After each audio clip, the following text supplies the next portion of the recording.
ઉમરભાઈ સોરા.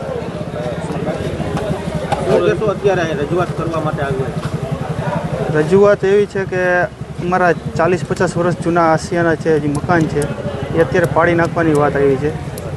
જો મારા ખુદનો જન્મ જો જંગલેશ્વરમાં હોય તો આ પાડું કેટલું અયોગ્ય છે. બરાબર.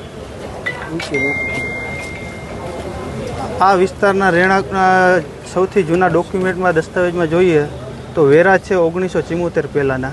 બરાબર. અને આ એક ઝાટ કે આખો લતો કે જેને 35,000 થી 40,000 પરિવારને બેઘર કરવાની વાત કરે છે આ લોકો. અમે અત્યારે અહીંયા આવ્યા છો, તમારી શું માંગ? અમારી માંગણી એ જ છે કે આ જે અમારું ઘર છે ત્યાં જ અમને રેગ્યુલાઇઝ કરીને આપવામાં આવે. અમે એના માટે કોઈ પણ જાતની જંત્રી ફી હોય એ ભરવા માટે તૈયાર છીએ.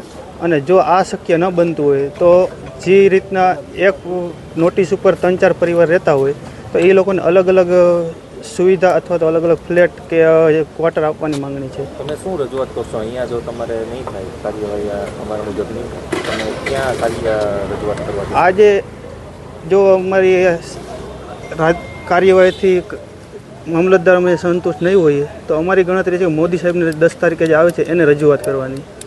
બરાબર. આખો લતો અમે મોદી સાહેબ પાસે જવાની તૈયારી દર્શાવી છે.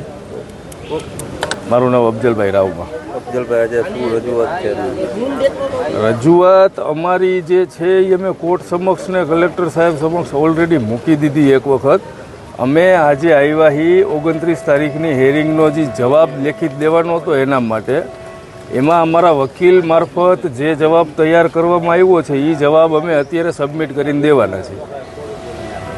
ખાસ તો અત્યારે તમે અહીંયા આવ્યા છો, જંગલેશ્વરમાં પણ કોંગ્રેસને લાગીને આવેદન હતું અને વિરોધ પણ નોંધાવવામાં આવ્યો હતો. શું માંગ છે તમારી? માંગ અમારી એક જ છે. અમે અહીંયા છેલ્લા જે સ્થાનિકોની જે વસાહતો રહી એ 70 થી 75 વર્ષથી છે. ભૂતકાળના દિવસોમાં અને ઘણા એવા કેસીસની અંદર સરકારશ્રી દ્વારા આવી ઘણી જગ્યાએ રેગ્યુલાઇઝ કરી દેવામાં આવી છે.